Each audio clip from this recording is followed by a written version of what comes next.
আসসালামু আলাইকুম বন্ধুরা, সবাই কেমন আছো? আজকে তোমাদের মাঝে চানা বুট দিয়ে মাছের ভুনা একটা রেসিপি নিয়ে হাজির হয়েছি। সম্পূর্ণ রেসিপিটি দেখতে হলে ভিডিওটি না টেনে দেখতে থাকো। আর এমন নতুন নতুন রেসিপি পেতে অবশ্যই চ্যানেলটি সাবস্ক্রাইব করে সাথেই থাকো। তো চলো মূল রেসিপিতে যাওয়া যাক। আমি এখানে চানা বুটগুলোকে আগে থেকে সেদ্ধ করে নিয়েছি। তারপর অন্য একটা বাটিতে মাছের মাথাগুলোকে লবণ এবং হলুদ দিয়ে ভালো করে মেখে নিয়েছি। তারপর চুলায় একটা কড়াই বসিয়ে দিয়ে তাতে পরিমাণ মতো তেল দিয়ে দেব। তারপর তাতে মাছের মাথাগুলো একে একে দিয়ে ভালো করে ভেজে নেব।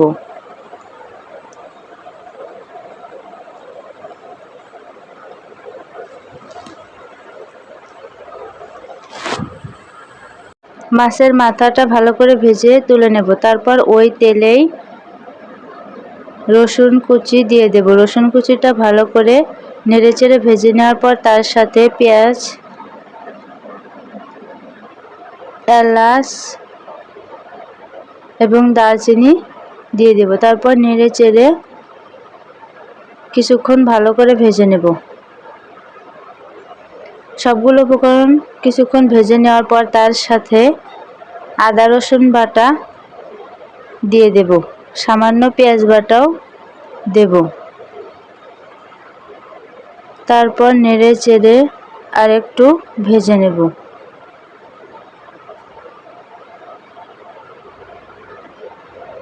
তারপর তাতে পরিমাণ মতো মরিচের গুঁড়া, হলুদের গুঁড়া, জিরা গুঁড়া,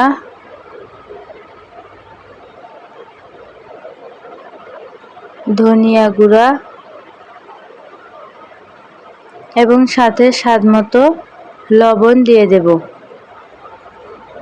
তারপর সবগুলো উপকরণকে তেলে একটু নেড়ে চেড়ে ভেজে নেব।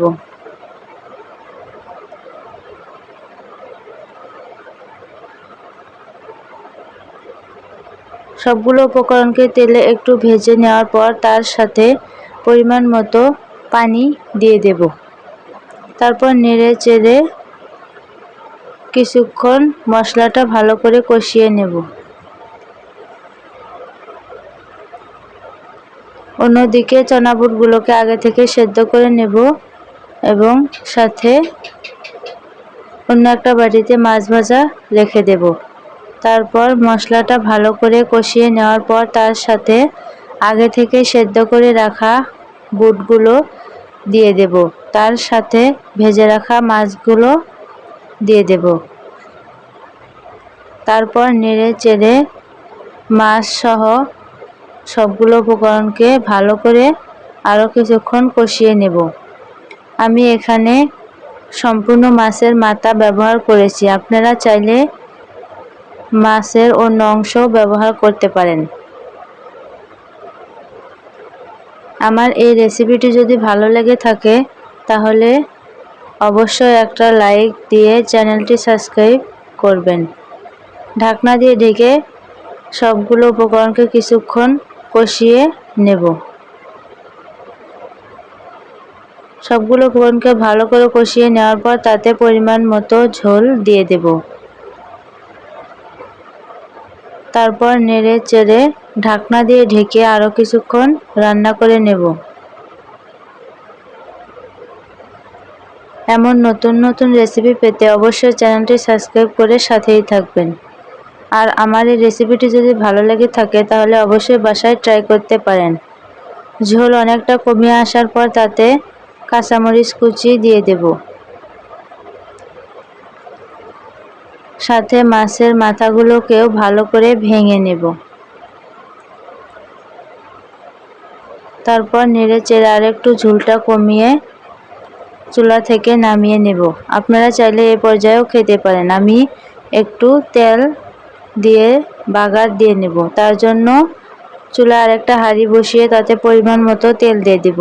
তারপর তাতে রসুনের কুচি দিয়ে দেব। তারপর রসুন কুচিটাকে একটু লালচে করে ভেজে নেব। তারপর তার সাথে কয়েকটা এলাচ এবং জিরার গুঁড়া, আপনারা চাইলে আস্ত জিরাও ব্যবহার করতে পারেন। জিরার গুঁড়া দিয়ে ভালো করে নেড়ে চেড়ে নেব। তারপর আগে থেকে রান্না করে রাখা অংশগুলো হাঁড়িতে দিয়ে দেব। তারপর নেড়ে চেড়ে চুলা থেকে নামিয়ে পরিবেশন করব। আজকে এই পর্যন্তই। আগামীকাল নতুন আরেকটি রেসিপি দেখার আমন্ত্রণ রইল। সে পর্যন্ত ভালো থাকবেন, সুস্থ থাকবেন, আর অবশ্যই চ্যানেলটি সাবস্ক্রাইব করে সাথেই থাকবেন। ভিডিওটি শেষ পর্যন্ত দেখার জন্য ধন্যবাদ। আল্লাহ হাফেজ।